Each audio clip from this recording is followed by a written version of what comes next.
Right, good morning everyone. Welcome to our physics class. In previous class, we learned about types of X-rays, continuous as well as characteristics. Briefly, I will explain once again. This is a 2-inch X-ray tube. X-rays are discovered by the scientist Roentgen. Suppose this is the filament. Also, from the filament, some electrons are ejected from it by applying a potential difference across the two ends of the filament. Once again, in between the target and also filament, there is a high tension coil supplied whose potential difference is V volts.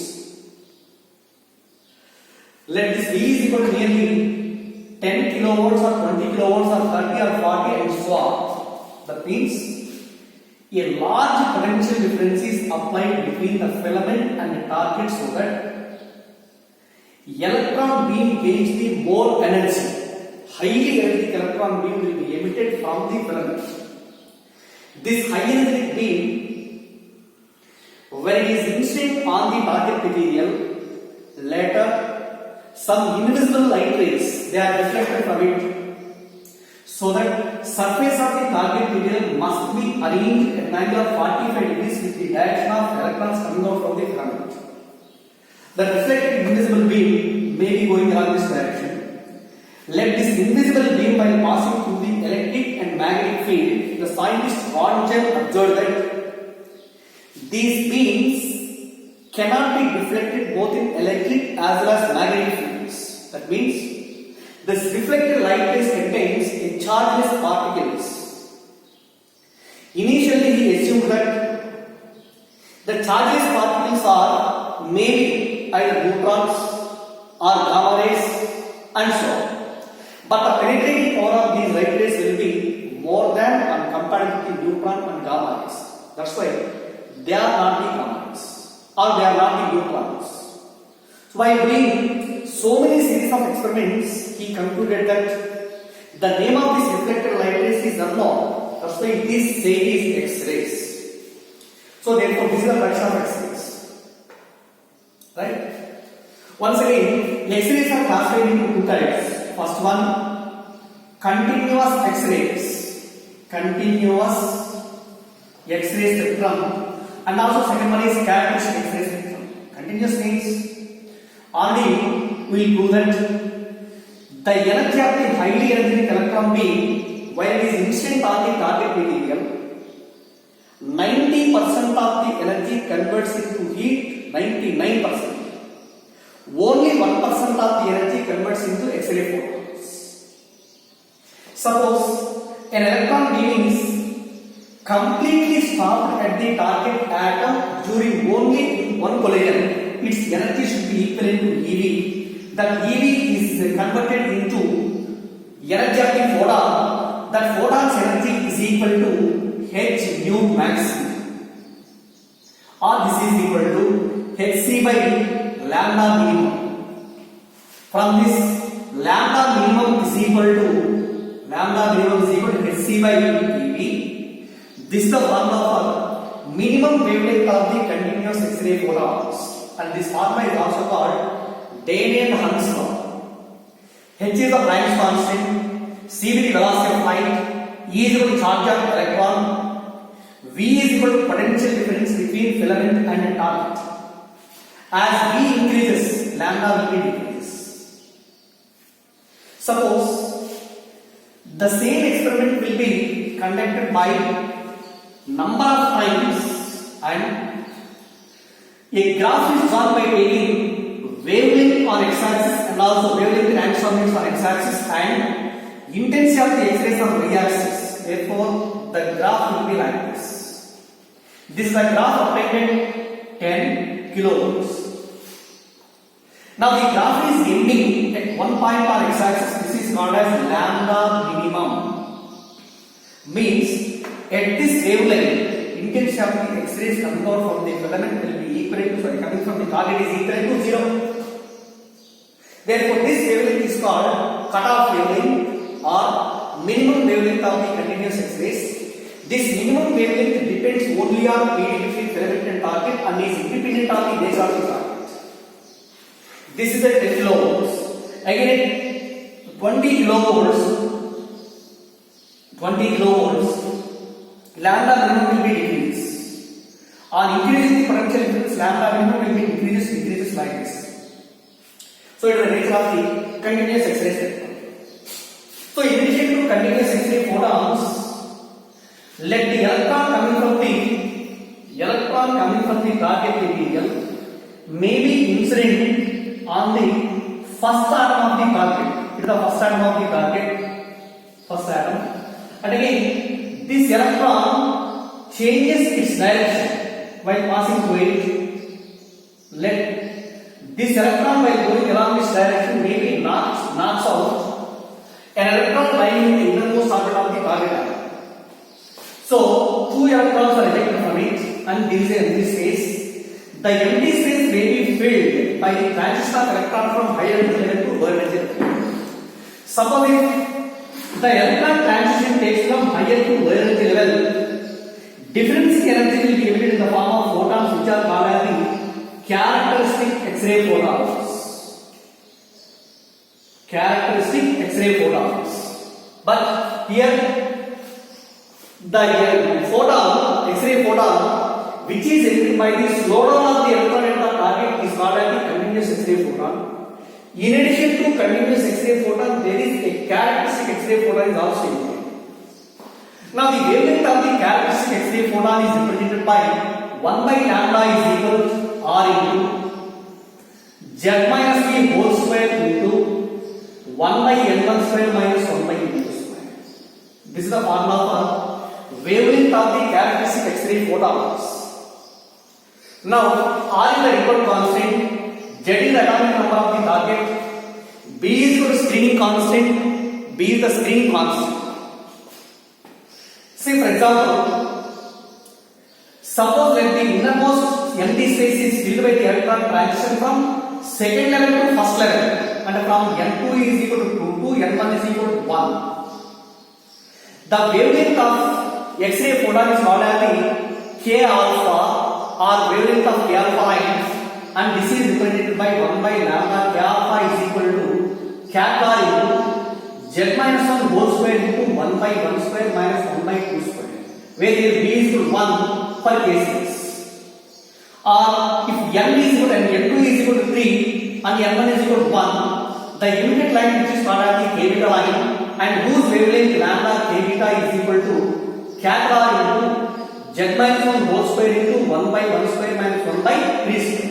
Formula for wavelength of the K beta line. Similarly, from N2 is equal to 4 and N1 is equal to 1, the wavelength of the emitted X-rays is called K gamma line. 1 by lambda K gamma is equal to R into Z minus 1 whole square into 1 by 1 square minus 1 by 4 square. So all these three are called as the K series. K alpha, K beta and K gamma means the transition of electron from higher energy level to lower energy level or first energy level gives the K series. For K series, the screening constant B is equal to 1. Or for example, when the electron jumps from higher energy level to second energy state, then L series is formed. So this is all is K series. And for L series, also if N3 is equal to 3 and N1 is equal to 2, then the emitted line is called as the L alpha line, whose wavelength is 1 by lambda L alpha is equal to R into Z minus 1 whole square into 1 by 2 square minus 1 by 2 square. Similarly for L beta, L gamma and so on, while taking from N2 is equal to 3, 4, 5, 6 and so on, N1 equal to 2. Again for L series, the nuclear screening constant B is equal to approximately 7.4. For K series B is equal to 1, whereas for L series B is equal to 7.4. So this is the formula for wavelength of the characteristic X-ray photon. Wavelength of the continuous X-ray photon is SC by EV. It is remembered that here the lambda depends on Z. Here the lambda is independent on Z but depends on V, then V is equal to PD between filament and target. Are you understand? Again, what is the nature of the graph? Nature of the graph come between potential difference and also wave potential difference. Suppose this is the x-axis, wavelength is taken on x-axis and intensity is taken on y-axis. At 10 kilovolts, nature of the graph is like this. Nature of the graph. This is called as the continuous X-ray spectrum. In addition to continuous X-ray photons, at one moment there is a chance to emit the characteristic X-ray photon. So that's why the characteristic X-ray photon they are represented by some peaks on this continuous X-ray spectrum. So at the position of the peak, there is one most intensity will be emitted, means along with continuous X-ray photons, there are some characteristic X-rays are also emitted. That's why the intensity of the X-ray photon will be increases at the same at the particular instant. Say for example, this is the graph applied at 10 kilovolts, and this is the lambda minimum characteristic wavelength lambda minimum continuous, and this is the value of K alpha, and this is the value of K beta. Say for example, in some examinations, first term indicates 1, second term indicates 2, where 1 and 2 represents which of the series, which of the spectral series is K alpha, K beta, K gamma, or L alpha, L beta, L gamma. So example lambda minimum continuous X-ray spectrum of lambda minimum is equal to SC by UV. So at this point the intensity will be maximum. Intensity I is equal to N into E by A into T. That is equal to N into E is also equal to Hc by lambda into A into T. E is equal to Hc by lambda. That means intensity is proportional to 1 by lambda. Intensity proportional to 1 by lambda. Again here K alpha and K beta and K gamma. K alpha means when the electron jumps from second orbit to first orbit, K alpha is emitted. From third orbit to first orbit, K beta is emitted. Second to 1 means the energy difference will be various. Third to 1 means energy difference will be more. That means delta or energy for K alpha line should be less than energy for K beta. Okay? Energy is also inversely proportional to lambda. Means lambda for K alpha is greater than lambda for K beta. Lambda for K alpha greater than lambda for K beta. So out of these two, suppose this is the wavelength for the first peak and this is the wavelength for the second peak. Out of 1 and 2, which one is more wavelength? This is having more wavelength. More wavelength means this represents K alpha and this second one represents K beta. In this way, K alpha and K beta peaks they are generally denoted on the basis of their wavelengths as well as energies. Right? But in some of the textbooks it is when there is a problem, which is on increasing the potential difference between the filament and target, what happened the value of lambda m minus lambda k? What happened the value of lambda m minus lambda k? Here what is lambda m? Lambda m is the cutoff wavelength in case of continuous X-ray photons. Lambda k alpha means wavelength responding to the characteristic X-ray photon. On increasing the potential difference only, lambda m will be changes. Lambda k alpha does not change because lambda k alpha is independent on the potential difference. Depends only on the nature of the target, object. So on increasing the V, lambda minimum will be decreases. Lambda minimum decreases means lambda m minus lambda k alpha will also be decreases. Right? Lambda m minus lambda k alpha will be decreases with time. Decreases with applied potential difference. Right? Next one. Now let us explain some problems. Some problems are X-rays. Okay.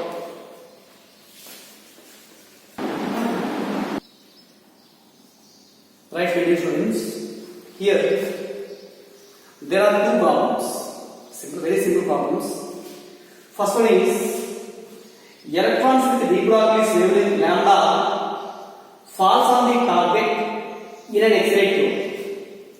Cutoff wavelength of the emitted X-rays is in terms of lambda. What is that? Say for example, cutoff wavelength of the emitted X-rays is equal to, say, it is lambda naught.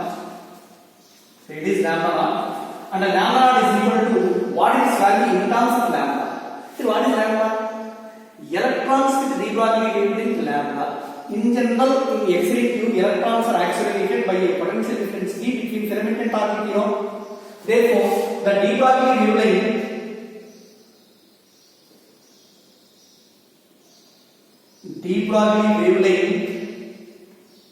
of an electron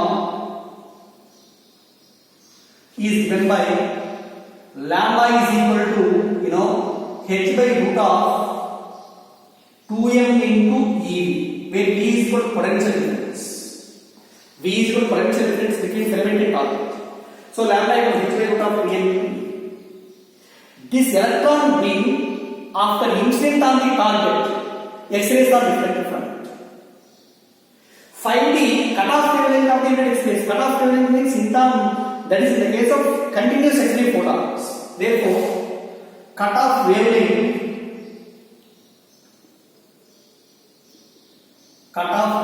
of continuous X-ray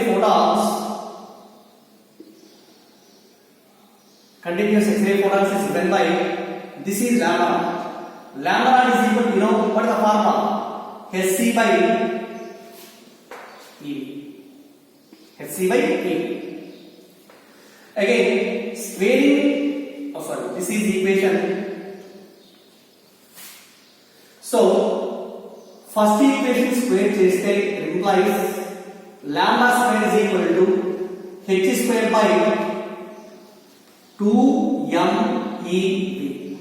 This is equation 3. Let second equation is divided with third. This implies second equation lambda naught by lambda square is equal lambda naught is equal hc by ev into by third equation means 2m into ev by h square. ev cancel, h square h cancel. Therefore, lambda naught is equal to 2m lambda square by h. So this is the formula for cutoff wavelength in terms of lambda, in terms of de Broglie wavelength of electrons. Lambda naught is equal to 2m into lambda square by h. This is the right answer. Next, see here, second problem. Wavelength of K alpha A of element A is lambda 1, and wavelength of K alpha I for B, for the another element B is standard. Also, it is given lambda 1 by lambda is equal to 1 by 5. Z1 and Z2 are the atomic numbers of A respectively. Then the relation between Z1 and Z2 is given by first option is 2Z1 minus Z2 is equal to 1. Z2 minus 2Z1 is equal to 1. Z2 by Z1 equal to 4, and Z1 by Z2 equal to 4. Right? This is characteristic means X-rays, characteristic K alpha. For K series, you know, K series B is equal to 1. So for element A, see here the solution. For element A, and again for K alpha, its wavelength lambda K alpha is equal capital R into Z1 minus 1 whole square into 1 by 1 square minus 1 by 2 square. Means electron transition takes from 2 to 1. This is lambda. It is also equal to, it is given lambda 1. So it is equation. Again for B, its wavelength 1 by lambda K alpha is equal to capital R into Z2 minus 1 whole square into same 1 by 1 square minus 1 by 2 square. It is given by lambda 1. It is equation. Now 1 by 2 this implies 1 by 2 means 1 by lambda 1 by 1 by lambda 2 means lambda 2 by lambda 1 is equal. Here r into z1 minus 1 whole square into, here what is value? 3 by 4 by r into z2 minus 1 whole square into, it is also 3 by 4. 3 by 4 cancel, r and r cancel.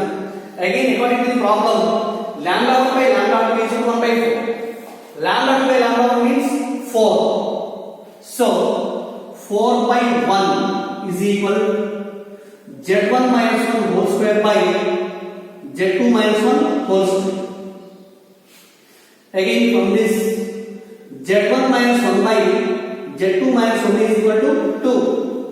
And cross multiplying this, z1 minus 1 is equal to 2 into z2 minus 2. Therefore 2z2 minus z1 is equal to 1. So which one is the correct option? Second. Right? So please note this problem. Please note this problem. Which one?